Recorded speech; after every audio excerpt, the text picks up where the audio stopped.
അപ്പോൾ ഈ ഏറ്റവും നല്ല കസ്റ്റമറിന് ഒരു ഡൗട്ടാണ് ഈ എൻ സീരീസ് എന്താ പറയുന്നത്. ഇപ്പോൾ ഞാനിപ്പോൾ ഈ ഒരു 15 Pro ഇതിപ്പോൾ വാറണ്ടിയുള്ള സാധനം, ഇത് എൻ സീരീസ് ആണ്. ഇതിപ്പോൾ ഇട്ടിട്ട് മോഡൽ നമ്പർ കാണി കസ്റ്റമർക്ക് എൻ സീരീസ് അല്ല, എനിക്ക് വേണ്ട എൻ സീരീസ് എല്ലാം എടുക്കണ്ട പറയുന്നത്. അപ്പോൾ എൻ സീരീസ് എന്ത് ചോദിച്ചെങ്കിൽ അവർക്ക് മനസ്സിലാവില്ല, എൻ സീരീസ് എടുക്കേണ്ടത് മാത്രമാണ് അവർക്ക്. അപ്പോൾ നിങ്ങൾ കേട്ടറിയുക മാത്രം, എന്തെന്ന് നമുക്കറിയില്ല. അപ്പോൾ എന്ന് വെച്ചാൽ ഇന്ന് ക്ലിയർ ആക്കാട്ടോ. അപ്പോൾ നിങ്ങൾക്ക് ഇങ്ങനത്തെ ഏതെങ്കിലും ഫ്രണ്ട്സ് ഉണ്ടെങ്കിൽ വീഡിയോ ഷെയർ ആക്കി വെച്ചാൽ സേവ് ആക്കി നിങ്ങൾക്ക് എപ്പോൾ ഒരു ഉപകാരപ്പെടും. ഈ എൻ സീരീസ് മീൻസ് ഈ ഒരു 15 Pro Max ഇത് ഇൻഷുറൻസ് ആണ്. Means insurance apple care plus ചെയ്തൊരു ഫോൺ എന്ന് വിചാരിക്കും.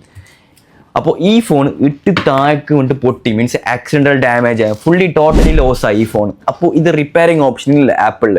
അപ്പോൾ അവർ എന്ത് ചെയ്യും, ഇത് അവിടെ വെച്ചിട്ട് അതിൻ്റെ പകരം വേറൊരു ഫോൺ തരും, മീൻസ് റീപ്ലേസ്മെൻറ്റ് ചെയ്യും. അതിൻ്റെ പകരം വേറൊരു ഫോൺ തരാണ് ഈ എൻ സീരീസ് എന്ന് പറയുന്നത് ഉദ്ദേശിക്കുന്നുണ്ട്. അത് പക്കാ ജെന്യൂനായ സാധനം, അതിൽ പാർട്സോ കാര്യമോ ഒന്നും ചേഞ്ച് ഇല്ല.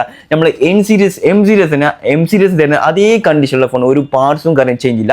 അതാണ് എൻ സീരീസ്. മീൻസ് എന്ന് വരുന്നത് ആ ഇൻഷുറൻസ് ക്ലെയിം ആക്കി എന്നുള്ള സർട്ടിഫിക്കറ്റ് മാത്രമാണ് ഈ എന്നായിട്ട് അറിയപ്പെടുന്നത്. മീൻസ് ഈ എൻ സീരീസ് എന്ന് പറയുന്നത് ഈ റീപ്ലേസ്മെന്റിന് ഉദ്ദേശിക്കുന്ന അതിൻ്റെ സർട്ടിഫിക്കറ്റ് സീരീസ് ആണ് എന്ന് പറയുന്നത്. ഓക്കെ, അപ്പോൾ ഈ എഫ് എന്ന് പറയുന്നത് ഈ വാറണ്ടിയുള്ള സാധനം ഇട്ട് താഴെ കൊണ്ട് പൊട്ടി, അപ്പോൾ അതിനെ റിപ്പയർ ചെയ്ത് കൊടുക്കുന്നതാണ് ഈ എഫ് സീരീസ്.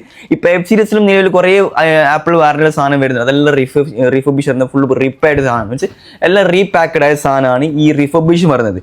എൻ സീരീസ് പറഞ്ഞാൽ ഡയറക്ട്ലി റീപ്ലേസ്മെന്റ് ആണ്. അതും ഇതും ഡിഫറൻസ് ഉണ്ട്. റിഫർബിഷ് പറഞ്ഞാൽ ഫുള്ളി പാർട്സ് ചേഞ്ച് ആണ്, റീപാക്കഡ് സാധനമാണ്. എൻ സീരീസ് പറയുന്നത് അതിൻ്റെ പകരം വേറൊരു ഫോണാണ്. ഈ മീൻസ് അതിൻ്റെ പേര് വേറൊരു ഫോൺ കൊടുക്കലാണ് എൻ സീരീസ്.